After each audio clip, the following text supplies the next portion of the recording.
নমস্কার, আমি গোবিন্দ দেব গোস্বামী দেববাণী অ্যাস্ট্রোলজিতে সবাইকে স্বাগত জানাই। আজকের যে বিষয়টি আপনাদের সামনে আমি তুলে ধরার জন্য এসেছি সেটি হচ্ছে মেষ রাশির জাতক জাতিকাদের মার্চ 2025 তাদের শরীর স্বাস্থ্য, মন মানসিকতা, অর্থ সঞ্চয়, ব্যাংক ব্যালেন্স, শিক্ষা, সন্তান, প্রেম, বিবাহ, ব্যবসা, উপার্জন, কর্মস্থলে উত্থান পতন, কর্মপ্রাপ্তি ইত্যাদি নিয়ে একটা ছোট্ট আকারে সম্যক ধারণা দেওয়ার জন্য আজকের এই আলোচনা। যাই হোক, যারা মেষ রাশির জাতক জাতিকা আছেন অবশ্যই ভিডিওটিকে শুরু থেকে শেষ পর্যন্ত দেখবেন, কারণ আপনি যদি সামান্য সময় এই আলোচনায় ব্যয় করেন শোনার জন্য, অবশ্যই সারা মাস আপনি কিভাবে চলবেন সে বিষয়ে একটা ধারণা পেয়ে যাবেন। তো সর্বপ্রথম বলে রাখি, যারা এই ভিডিওটি দেখছেন, যদি আমার আলোচনা কিঞ্চিত ভালো লাগে অতি অবশ্যই চ্যানেলটিকে সাবস্ক্রাইব করুন, লাইক করুন এবং আপনারা কোন বিষয়ে জানতে চাইছেন কমেন্টে লিখুন। আমি চেষ্টা করব এই ধরনের ভিডিও আনার। যাই হোক, মূল আলোচনায় আমি প্রবেশ করছি। কালপুরুষ চক্রের প্রথম ঘর যেখানে আমি 1 লিখে রেখেছি সেটি হচ্ছে কালপুরুষ চক্রের প্রথম ঘর। এইখান থেকে আমরা মেষ রাশির জাতকদের শরীর স্বাস্থ্য, মন মানসিকতা নিয়ে আলোচনা করি। এই মেষ রাশির অধিপতি হচ্ছেন মঙ্গল, তিনি তৃতীয় বসে গেছেন। সুতরাং তৃতীয় স্থান ভালো নয়, উপচয় স্থান। এই কারণে মেষ রাশির জাতক জাতিকাদের বেশ কিছুটা ইমিউনিটির অভাব ঘটবে, সে বিষয়ে আপনাকে সচেতন থাকতে হবে। ঠান্ডা লাগতে পারে, সর্দি কাশি ইত্যাদি তো হওয়ার সম্ভাবনা প্রবল দেখাচ্ছে। এবং ষষ্ঠে আপনাদের কেতু বসে আছেন এবং ষষ্ঠাধিপতি তিনি দ্বাদশেও যাবেন, চলে গেছেন। সুতরাং এই কারণে দেখা যাচ্ছে যে কিছু গুপ্ত রোগ দীর্ঘদিন যে চলছে এমন রোগ এবং ত্বক সংক্রান্ত কিছু সমস্যা দেখা যেতে পারে। সুতরাং আপনাদের চিকিৎসকের পরামর্শ নেওয়া একান্ত কর্তব্য। দ্বিতীয় ঘর যেখান থেকে আমরা সঞ্চয়, ব্যাংক ব্যালেন্স, ধনসম্পদ ইত্যাদি আলোচনা করি, এটি বৃষ রাশি। এর অধিপতি হচ্ছেন শুক্র, তিনি কিন্তু দ্বাদশে উচ্চাবস্থায় আছেন এবং মার্চের তিনি ওই ঘরে থাকছেন। সুতরাং দেখা যাচ্ছে যে বৃষ রাশিতে বৃহস্পতির অবস্থান, বৃহস্পতি শুভ গ্রহ এবং একটা ক্ষেত্র বিনিময় সিংহাসন যোগ তৈরি হয়েছে। বৃহস্পতি কিন্তু খুব একটা ভালো ঘরে নেই, কারণ শুক্রের ঘরে আছেন। শুক্রের সাথে বৃহস্পতির সম্পর্ক ভালো নয়। আবার দেখুন, ভালো নয় কিন্তু ঠিক শুক্র ও বৃহস্পতির ঘরে এবং বৃহস্পতি ও শুক্রের ঘরে। এই কারণে একটা ক্ষেত্র বিনিময় সিংহাসন যোগ তৈরি হওয়ার সুবাদে মেষ রাশির জাতক জাতিকাগণ অর্থনৈতিক দিক থেকে একটা শুভ ফল পেতে চলেছেন এই মার্চ মাসে। সুতরাং আপনার সঞ্চয় বৃদ্ধি পাওয়ার যোগ প্রবল। আপনি যদি একটু চেষ্টা করেন অবশ্যই আপনার ব্যাংক ব্যালেন্স বাড়বে, সঞ্চয় বৃদ্ধি হবে, ধনসম্পদ বৃদ্ধির যোগ দেখা যাচ্ছে। তৃতীয় ঘর মিথুন রাশির ঘর, এর অধিপতি বুধ, তিনি চলে গেছেন দ্বাদশে এবং মিথুনে বসে আছেন মঙ্গল, অর্থাৎ রাশির অধিপতি। এই ক্ষেত্র আলোচনায় বলা যায় যে তৃতীয় ঘর থেকে আমরা সব সময় আলোচনা করি যোগাযোগ, পরাক্রমতা, সাহসিকতা, মূলত এই বিষয়গুলো।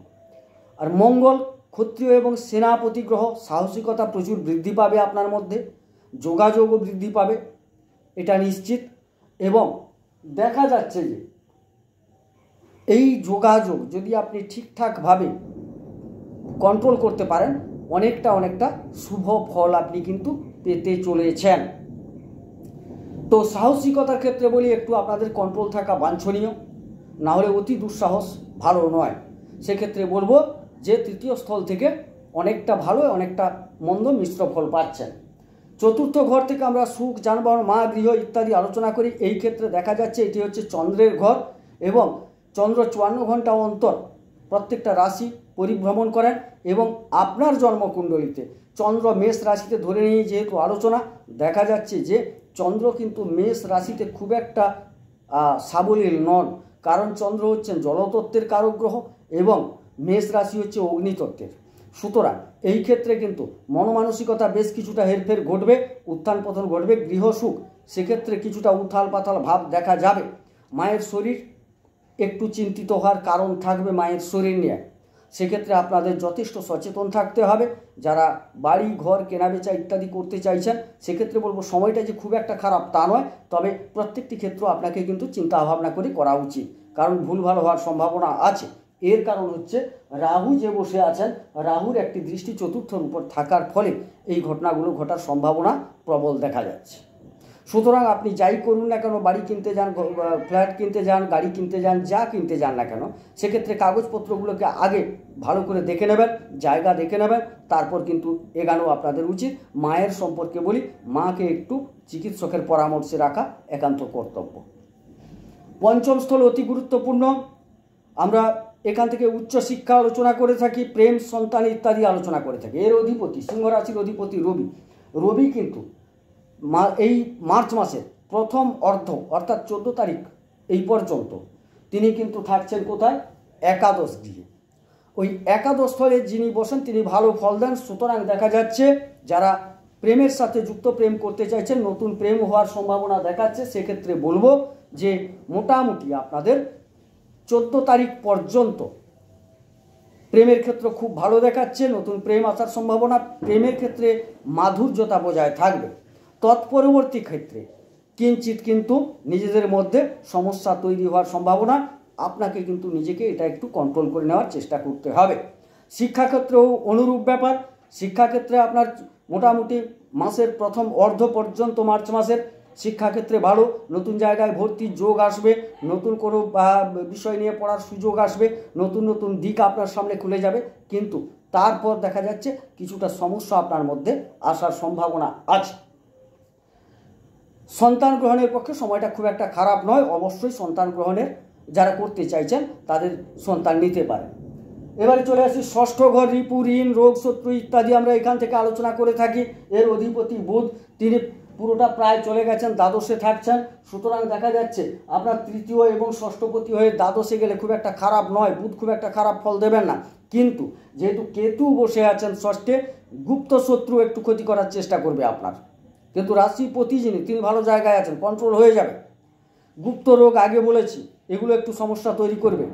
ঋণের সম্ভাবনা আপাতত দেখছি না, কারণ দ্বিতীয় যেহেতু বৃহস্পতি ক্ষেত্র বিনিময় সিংহাসন যোগ নিয়ে বসে আছেন, ঋণের সম্ভাবনা নেই।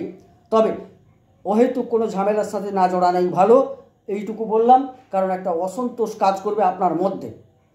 এই হলো আলোচনা। সপ্তমের অধিপতি হচ্ছেন শুক্র, অর্থাৎ তুলা রাশির অধিপতি শুক্র, যেখান থেকে আমরা ব্যবসা, দাম্পত্য, বিবাহ ইত্যাদি আলোচনা করে থাকি।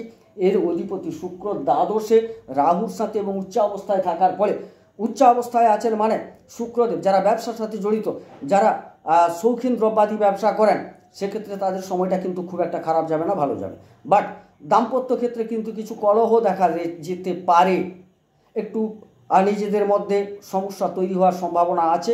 সেক্ষেত্রে আপনাকে কিন্তু সচেতন থাকতে হবে। আপনার পার্টনারের কিছু সমস্যা আসতে পারে, রোগ ব্যাধি, একটু শরীরের দিকে নজর রাখতে হবে, যার জন্য তার পিছনে খরচ হওয়ার সম্ভাবনাও দেখা যাচ্ছে। সুতরাং ব্যবসা ক্ষেত্র মোটামুটি খুব একটা খারাপ যাবে না, তবে সমস্ত ব্যবসায়ীর কথা বলবো না। আপাতত যারা শৌখিন দ্রব্যাদি ব্যবসা করেন তাদের ক্ষেত্রটা খারাপ যাবে না, অন্যান্য ক্ষেত্রে কিন্তু আপনাকে সচেতন থাকতে হবে, কারণ ব্যবসাধিপতি যেহেতু ব্যয়স্থলে চলে গেছেন। বিবাহ ক্ষেত্রে একটু সমস্যা বললাম, এটা দেখতে হবে আপনাদের। দাম্পত্যে একটু সমস্যা তৈরি হবে এবং সেটাকে একটু নিজ গুণে মানিয়ে নিতে হবে। এবারে অষ্টম স্থান, ধ্বংস, পরিবর্তন ইত্যাদি আলোচনা হয়, ক্ষয়ক্ষতি। তার অধিপতি হচ্ছে মঙ্গল, তিনি তৃতীয় চলে গেছেন, অর্থাৎ রাশিপতি যেহেতু তিনি খুব একটা মেষ রাশির ক্ষতি করতে চাইবেন না। তবে একটু বলবো যে যারা ড্রাইভিং করেন, পথে ঘাটে অতিরিক্ত বেরাতে হয়, তাদের বলবো যে আপনারা একটু সচেতন থাকবেন। ছোটোখাটো রক্তপাত যোগ দেখা যাচ্ছে, রক্তক্ষরণ সমস্যায় আপনি ভুগতে পারেন, সেক্ষেত্রে আপনাকে সাবধানতা অবলম্বন করতে হবে। নবম ভাগ্যস্থল, ভাগ্যাধিপতি বৃহস্পতি, ধনুরাশির অধিপতি, তিনি দ্বিতীয় অবস্থান করছেন। সুতরাং ভাগ্যের সহায়তায় একটা প্রভূত অর্থ সঞ্চয় যোগ, সম্পদ আহরণ যোগ আপনার মধ্যে তৈরি হয়েছে। সুতরাং এই সময়কালটিকে আপনাকে কাজে লাগাতে হবে। ভাগ্য আপনার সাথে আছে, কর্ম আপনাকে করতে হবে, কারণ কর্মের অধিপতি কিন্তু শনি। আমি আসছি, অর্থাৎ ভাগ্যের পরিপূর্ণ কিন্তু সহযোগিতা আপনারা পেতে চলেছেন। এবারে ভাগ্যযুক্ত কর্ম সমান ফল। কেবল ভাগ্যের দোহাই দিয়ে বাড়িতে বসে থাকলে কিন্তু পয়সা করে আসবে না, মান সম্মান বৃদ্ধি হবে না, আপনি যেটা চাইছেন সেটা পাবেন না, আপনাকে কিছু করতে হবে। অর্থাৎ কর্মটা করে যান। ভাগ্য আপনার সাথে আছে, পুরো মার্চ মাস আপনার সাথে আছে, কারণ বৃহস্পতি যেহেতু মের 14 তারিখ তিনি রাশি পরিবর্তন করবেন, তার আগে পর্যন্ত মোটামুটি এই যোগ আপনাদের থাকছে। দশম কর্মস্থল, যেটার প্রতি আমাদের প্রত্যেকের প্রত্যাশা থেকে যে কাজে আছি না কেন সেখান থেকে আমরা কাজের যেন মান সম্মান বৃদ্ধি হয়, উন্নতি হয়, উপার্জন বেশি হয়, এইসব আমরা চাই, নতুন কর্মপ্রাপ্তি। এক্ষেত্রে বলবো দশম অর্থাৎ মকর রাশির অধিপতি তিনি কিন্তু চলে গেছেন কোথায়? একাদশে, তার আনন্দময় গৃহে। অর্থাৎ এবারে বৃহস্পতির একটা পূর্ণ দৃষ্টি পড়ে আছে দশমে। এই সময়কাল কর্মপ্রাপ্তির ক্ষেত্রে কিন্তু একটা ভালো সময়। মেষ রাশির জাতক জাতিকাদের চেষ্টা করে যান, ছাড়বেন না, চেষ্টা করুন, অবশ্যই কর্মপ্রাপ্তি যোগ দেখাচ্ছে। আপনার জন্মকুণ্ডলিতে যদি শনির অবস্থান ভালো থাকে, অবশ্যই এই মার্চ মাস আপনার জন্য। এবারে যারা কর্মে যুক্ত আছেন তাদের একটা মান সম্মান বৃদ্ধি, বেতন বৃদ্ধি, প্রমোশন ইত্যাদি অপেক্ষা করে আছে। সুতরাং আপনাকে কিন্তু চেষ্টাটা করতে হবে, কারণ আমি আগেই বললাম যে ভাগ্যযুক্ত কর্ম সমান ফল, কর্ম না করলে হবে না। আর যেহেতু শনিদেব আপনার কর্মাধিপতি, তিনি কিন্তু খাটিয়ে নেন, অমনি কাউকে কিছু দেন না, কারণ শনিদেবের চরিত্র হচ্ছে লোহাকে পিটিয়ে ইস্পাত বানানো। সুতরাং আপনাকে পরিশ্রম করাবেন, তারপর কিন্তু উপার্জন দেবেন, কারণ তিনি যেরকম দশমের অধিপতি, তিনি একাদশের অধিপতি, এবং একাদশের অধিপতি তিনি একাদশে আছেন। 29শে মার্চ তিনি রাশি পরিবর্তন করবেন। তাইলে এই সময়কালে আপনি যদি পরিশ্রম করেন, অবশ্যই শনিদেব আপনাকে কিন্তু উপযুক্ত ফল দেবেন, অর্থাৎ উপার্জন যোগ যথেষ্ট ভালো। এবং রবি যেহেতু প্রথমার্ধে ওই জায়গায় বসে আছেন, যারা সরকারি কাজের সাথে যুক্ত আছেন তারা অবশ্যই একটা প্রভূত অর্থ উপার্জন করতে পারবেন। সরকারিভাবে সম্মানিত হওয়ার যোগ দেখা যাচ্ছে যথেষ্ট। সুতরাং আপনাকে কিন্তু কাজ করতে হবে, কাজের বিনিময়ে আপনি কাজ করলে কর্মের দ্বারা আপনার শ্রীবৃদ্ধি ঘটবে, কর্মের দ্বারা পদোন্নতি হবে, কর্মের দ্বারা উপার্জন বৃদ্ধি হবে। সুতরাং আপনি কাজটা করে যান। এবার চলে যাই দ্বাদশ স্থল। দ্বাদশ স্থলে একটা মেলা বসে গেছে, এক কথায় গ্রহের মেলা। যেরকম শুক্র উচ্চাবস্থায় আছেন, রাহু আছেন, বুধ আছেন, 29 তারিখ শনি যাচ্ছেন, এবং রবি 15 তারিখে পৌঁছে যাচ্ছেন, 14 তারিখ থেকে পৌঁছে যাচ্ছেন। তাইলে এখানে একটা গ্রহের মেলা দ্বাদশে। দ্বাদশ থেকে আমরা কি আলোচনা করে থেকে ব্যয়, একটু ভ্রমণ, খরচ খরচান্তর ইত্যাদি। সেক্ষেত্রে দেখা যাচ্ছে অনেকগুলি গ্রহাবস্থানের ফলে একটু দূর ভ্রমণ হতে পারে, কারণ মিশ্র ফল পাবেন। সব গ্রহ তো আর দ্বাদশে বসে সমান ফল দেয় না, পাপক গ্রহগুলি দুস্থানে বসলে ভালো ফল দেয়। সেক্ষেত্রে আপনাকে কিন্তু দেখাচ্ছে যে একটু দূর ভ্রমণ হতে পারে। আবার যেহেতু রাহু বসে আছেন, দূর ভ্রমণের ক্ষেত্রে কিছু ভ্রান্তি হবে, কাগজপত্র ভুলে যেতে পারেন, আপনার প্রয়োজনীয় দ্রব্য কিছু বাড়িতে ছেড়ে যেতে পারেন। বুধ বসে আছেন, পথে ঘাটে আপনাকে সাবধানতা অবলম্বন করা উচিত, যদিও বুধ ভালো ফল দেবেন, কিন্তু অনেকগুলো গ্রহ বসে গেছে সেখানে। আর শনিও থাকছেন ওই জায়গায় 29 তারিখ থেকে, অর্থাৎ 29 তারিখ থেকেই আপনার 7.5 শুরু হচ্ছে। এ বিষয়ে আমি পরবর্তী একটি ভিডিও নিয়ে আসার চেষ্টা করব। 7.5 আর শনি এই সময়কালে, এই 7.5 বছরে একটি মানুষ চেনার জায়গা তৈরি করে দেন। প্রকৃত সমাজ তো কি বলছে তার মুখোমুখি দাঁড় করান, আপনার জীবনটাকে চিনতে শেখান। গ্রহদের শিক্ষক বলা হয় শনিকে, তিনি সবসময় শিক্ষাদান করেন। অর্থাৎ এক কথায় আমি বললাম যে লোহাকে পিটিয়ে ইস্পাত বানানো বা গাধা পিটিয়ে ঘোড়া বানানো, এটা হচ্ছে শনিদেবের কাজ।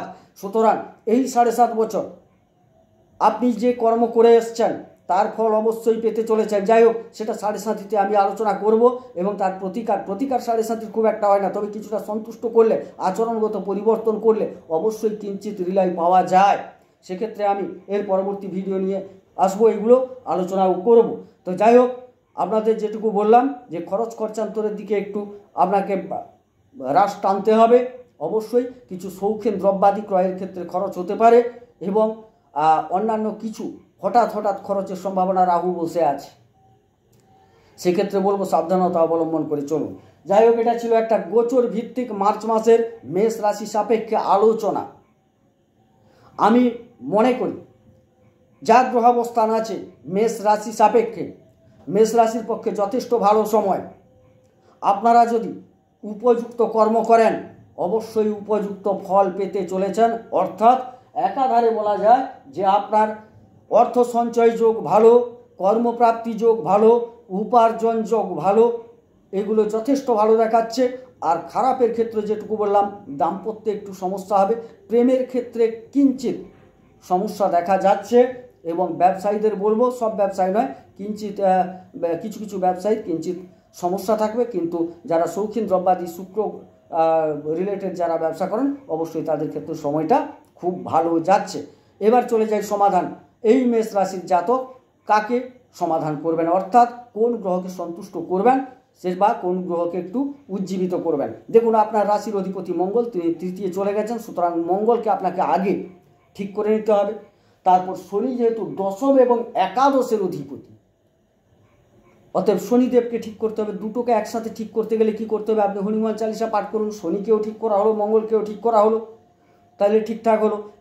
এবং যেহেতু সামনে আসছে আপনার 7.5, সুতরাং হনুমান চালিসা পাঠ করলে অবশ্যই কিছুটা সেক্ষেত্রে রিলাই পাবেন। সুতরাং মেষ রাশির জাতক জাতিকাদের মার্চ মাসে অবশ্যই হনুমান চালিসা পাঠ করা উচিত। তার আগে রাম সীতাকে প্রণাম মন্ত্র বলে প্রণাম করে নেবেন। কিছু না জানলেও রাম সীতাকে জয় সীতারাম বলে আপাতত 3 বার প্রণাম করে তারপর কিন্তু আপনি হনুমান চালিসা পাঠ করবেন। হনুমানজিকে একটু ধুলো দেখাবেন, এতে কিন্তু যথেষ্ট শুভ ফল পাবেন। দ্বিতীয় কথা বলি, আপনাকে রবিকে একটু ঠিক করে নেওয়ার দরকার আছে, কারণ রবি দ্বিতীয়ার্ধে কিন্তু চলে যাচ্ছেন ব্যয়স্থলে। সুতরাং রবিকে ঠিক করতে হলে আপনাকে কি করতে হবে, তামার পাত্রে জল নেবেন, লাল ফুল নেবেন, দিয়ে প্রাতঃকাল হলে ভালো হয়। যদি না পারেন আপনি যখন স্নান শেষ করবেন, স্নান করার পর সূর্যের দিকে মুখ করে অর্ঘ্য দেওয়ার মন্ত্র বলে অর্ঘ্যটা দেবেন। অর্ঘ্য দেওয়ার মন্ত্র বলছি, ওম নমঃ বিবস্বতে ব্রহ্মণ ভাস্বতে বিষ্ণু তেজসে জগত সবিত্রে সূচয়ে সবিত্রে কর্মদায়িনে ঈদমর্ঘ্যম নমো শ্রী সূর্যায় নমঃ। এই সূর্য সহস্রাংশ তেজ রাশি জগৎপতে অনুকম্পায় ইমাং ভক্তিয়া গৃহাণার্ঘ্যং দিবাকরম। এই বলে অর্ঘ্য প্রদান করুন এবং শেষে প্রণাম করুন। নমঃ জবা কুসুম শঙ্কাশং কাশ্যপেয়ং মহাদ্যুতিম ধান তারিং সর্বপাপগ্নং প্রণৌতস্মি দিবাকরম। এই বলে প্রণাম করুন, তাতে কিন্তু যথেষ্ট শুভ ফল পাবেন। কারণ গ্রহ যে অবস্থান আপনাকে ভালো ফল দেওয়ার জন্য তৈরি হয়ে আছে, ফল কিন্তু আপনাকে নিতে হবে। অর্থাৎ আপনার বাড়িতে একটা আমের গাছ আছে, আম ফলে আছে, আপনি যদি খেতে চান আপনাকে কষ্ট করে কিন্তু এটা পারতে হবে। অর্থাৎ এক্ষেত্রেও গ্রহাবস্থান ভালো, আপনাকে কর্ম করে ফলটাকে আদায় করে নিতে হবে। সুতরাং যাই হোক, অনেকটা আলোচনা করলাম, বেশি দীর্ঘায়িত করব না। যদি আমার আলোচনা কিঞ্চিত ভালো লাগে অবশ্যই সাবস্ক্রাইব করুন, লাইক করুন, আমাকে উৎসাহ দান করুন। আমি বার্ষিক ফলাফল এবং 7.5 ফলাফল খুব দ্রুত নিয়ে আসছি। সবাই সুস্থ থাকুন, সুন্দর থাকুন, ঈশ্বর সকলের মঙ্গল করুন। মঙ্গল হোক। নমস্কার।